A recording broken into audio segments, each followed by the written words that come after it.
Bloomberg Audio Studios. Podcasts, radio, news. This is the Bloomberg Daybreak, your podcast. Good morning. It's Friday, the 26th of September. I'm Caroline Hepker in London. Coming up today, President Trump announces a 100% duty on patented drugs made by pharmaceutical firms not building plants in the US. The former FBI Director James Comey is charged with lying to Congress as the president cheers.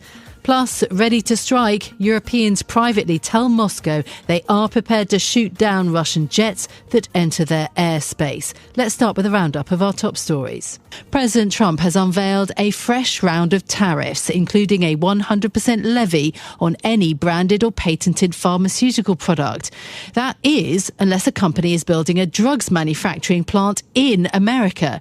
The move was one of several industry-focused tariffs announced by the president in a post on Truth Social. President Trump announced a 50% tariff on kitchen cabinets, 30% levy on upholstered furniture, and a 25% tariff on heavy trucks imported into the US. New charges will take effect next week on the 1st of October.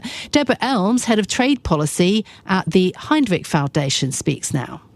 This is an incredible, breathtaking expansion of tariff coverage that will affect everyone, including those countries that thought that they had a deal in place under those reciprocal tariffs that are not covered by these sector-specific new applications. So that was Deborah Elms, head of trade policy at the Heinrich Foundation. According to Bloomberg Economics, the levy on pharmaceuticals could raise the average US tariff rate by up to 3.3 percentage points. However, the impact may be offset by the exemption for companies building American manufacturing facilities. Former FBI Director James Comey has been charged with lying to Congress and obstruction in relation to testimony that he gave in 2020. Comey told Congress that he never authorized anyone at the FBI to be an anonymous source in news reports. The current charges say that that was false. It comes days after President Trump demanded legal action against Comey and other perceived political enemies. Comey reacted to the announcement on Instagram. My family and I have known for years that there are costs to standing up to Donald Trump, but we couldn't imagine ourselves living any other way. We will not live on our knees, and you shouldn't either. Somebody that I love dearly recently said that fear is the tool of a tyrant, and she's right, but I'm not afraid, and I hope you're not either. James Comey speaking there as the US Justice Department said that he could face up to 5 years in prison. President Trump, meanwhile, reacted positively to the news on Truth Social, describing Comey as, quote, bad for our country.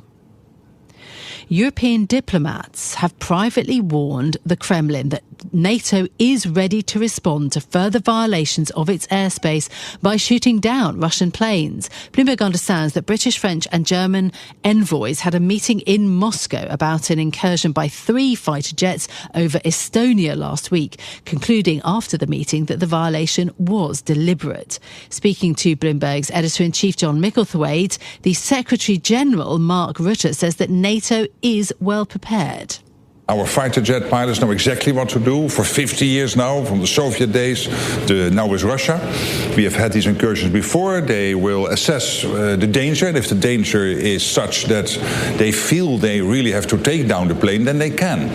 But they can also decide that there is no imminent threat, and then they will escort them outside of the airspace. NATO Secretary-General Mark Rutte speaking there. He also said that Western militaries cannot afford to keep shooting down drones with costly missiles. Russian officials have denied their planes crossed into NATO airspace, and the Kremlin insists it's not trying to test the alliance. One of the world's most closely watched hedge fund managers is warning that unprecedented spending on AI may not pay off. Greenlight Capital founder David Einhorn says that there's a reasonable chance that a tremendous amount of capital destruction will occur. So now we have OpenAI today, they're $1 trillion, and they have like 10 billion of revenue. So I don't know where the trillion is going to come from. These aren't like, $1 trillion is basically the book equity of the Mag 7. And OpenAI wants to invest in this much in the next number of years in data centers. This seems really, really strange to me. It seems to be a continued competition of people throwing out numbers, which sound really, really big and really, really exciting, that are not really measurable. David Einhorn, who was speaking there to an audience at the Simplify Asset Management event, he said that weak job growth and stagnant productivity are signs that a recession may be looming. Let's get to some news here in the UK. Prime Minister Keir Starmer will announce a plan for compulsory ID cards as part of efforts to tackle small boat crossings. Bloomberg has learned that every adult in Britain will need a digital document to start a job or rent a house. Silky Carlo from Big Brother Watch says this runs counter to Britain's history of civil liberties. Employers already have a legal duty to check people's right to work. Starmer has absolutely no mandate for this. Nobody voted for this. This wasn't in the Labour manifesto. The new scheme is Keir Starmer's latest attempt to reset his government as political rivals like the Manchester Mayor Andy Burnham talk about replacing him. Bloomberg reported Keir Starmer's allies have been comparing the Manchester Mayor to Liz Truss, alleging that he is a risk to bond markets. Liz Truss responded to the Bloomberg story, saying Burnham, quote, should be so lucky. And lastly, corporate news, VW says it's cutting car production and introducing temporary shutdowns at 2 German factories. Bloomberg's Michal Kubala has that story. While VW is benefiting from growing electric vehicle sales in Europe, the overall rise in demand for its EVs is slower than the German automaker had predicted.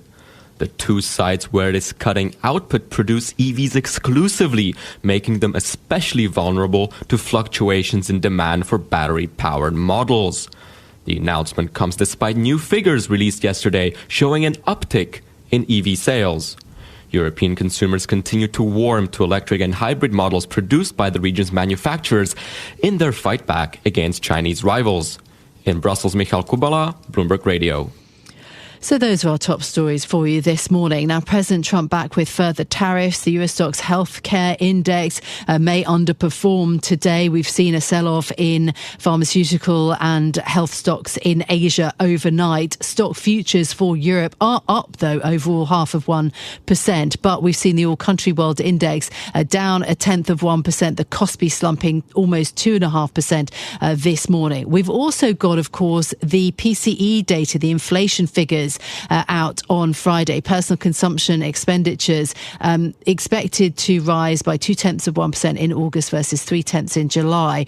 And in terms of the Fed, money markets slightly cutting bets on rate cut expectations, 40 basis points for this year. That's because of the strong GDP data we saw out of the US yesterday. So those are the markets this morning. Now, in a moment, we'll talk about NATO and we'll also discuss the pharmaceutical levies that President Trump is bringing in next week. But there's something else that caught my eye, maybe a bit more fun, maybe a bit louder, more raucous. So this is the Ryder Cup, the 45th Ryder Cup that is taking place in New York. It happens every couple of years, of course. Cheers, boos, heckling. It's going to be a wild weekend of golf. Our opinion columnist Adam Minter's been writing about this. But then I was also watching Carson Daly hosting the opening ceremony event for the Ryder Cup. Of course, it pits a team of US golfers against a bunch of European golfers. I mean, Europe's done pretty well, of course, won in Rome. So we're going to see huge rivalry.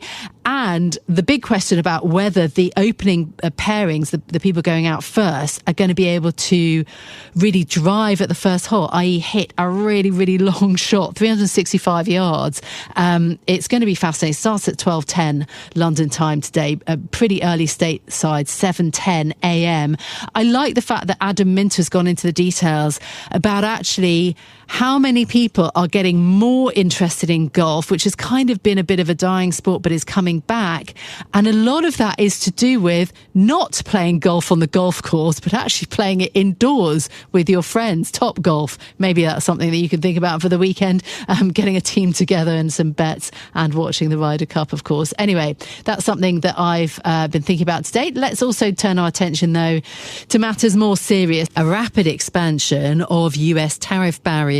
Bloomberg's chief Asia correspondent Ros Matheson joins me now to discuss. Good morning, Ros. On on the pharma tariffs.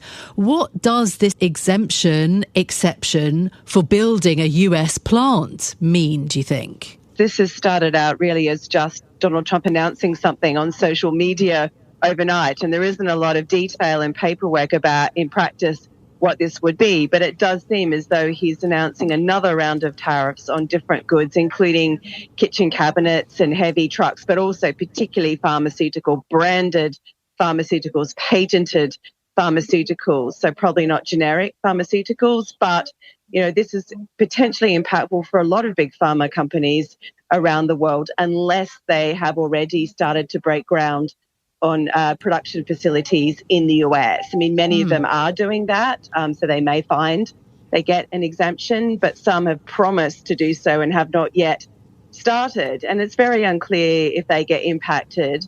And also, how does this go against all the other trade deals that are being done and the complex arrangements already? Does this get stacked on top of other tariffs? Do you get an exemption if you've already negotiated a full trade deal with the US? So it's unclear just how significant this might be for pharma companies, potentially impactful, particularly for those in Europe, but also in Singapore. But you can see from the market reaction that people are kind of waiting really to get more detail exactly how this is going to play out. Yeah, absolutely. They are. Perhaps the upshot of this is that the trade war might not end. It might be an ongoing state. Roslyn, thank you so much for being with us. That is Bloomberg's chief Asia correspondent, Roslyn Matheson, speaking to me this morning. Stay with us. More from Bloomberg Daybreak Europe coming up after this. So European leaders privately telling Moscow that they're ready to shoot down jets that encroach on their territory as Russia appears to be testing NATO member countries. And Mark Rutter speaking to Bloomberg.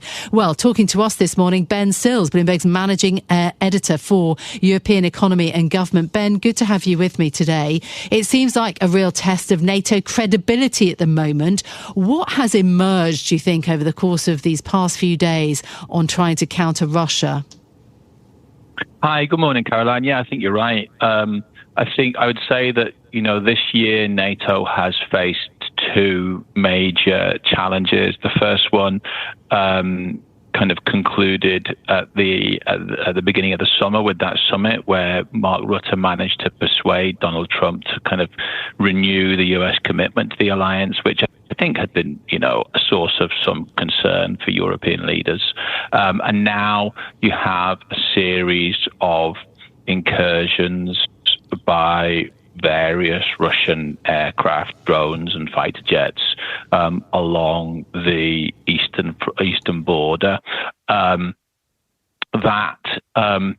worrying thing about that is that for years, ever since really the start of the war in Ukraine, security analysts have been saying that if Russia wants to threaten Europe beyond Ukraine, the way that begins is with some kind of hybrid attack, which sows confusion and by confusing or disguising their intentions, the Russians are seeking to divide the allies. And you have seen that this week with the governments in Eastern Europe, the Poles, the Estonians, the Lithuanians, all calling for really assertive response to further incursions, including potentially shooting down Russian jets, whereas the Germans, for example, have been publicly much more cautious.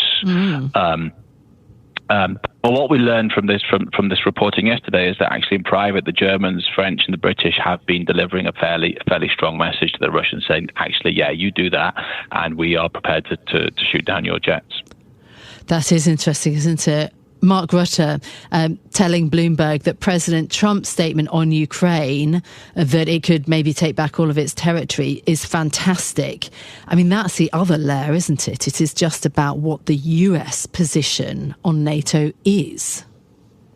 Yeah, that was quite surprising from Trump this week, I thought. And there were different layers to it. Obviously, it was a really strong endorsement of the Ukrainian position on the face of it, and